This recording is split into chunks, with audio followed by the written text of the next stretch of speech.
Настинките и вирозите ги наполни амбулантите во Делчево, но од сите овие случаи и инфекции на горните или долните респираторни патишта, само 4 случаи се со диагноза на грип.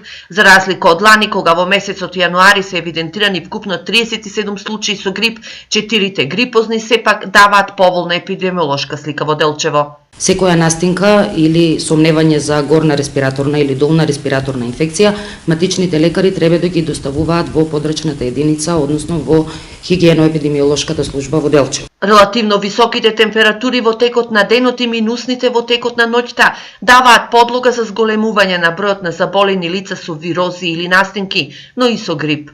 Успешно беше завршена и вакцинацијата, не очекуваме поголем број на заболени, меѓутоа сепак тоа зависи од која популација, дали е хронична или се работи за здрави лица.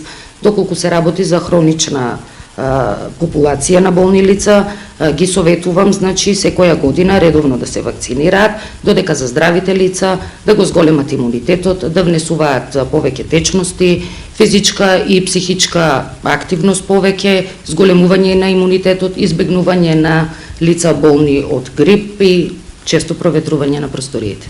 Инаку во Делчево и Македонска Каменица годинава се потрошија 500 вакцини против грип, бидејќи интересот кај пациентите беше поголем од оваа бројка. Од службата за епидемиологија во Делчево информира дека бројот на вакцини за 2018 ќе биде зголемен согласно со потребите на пациентите.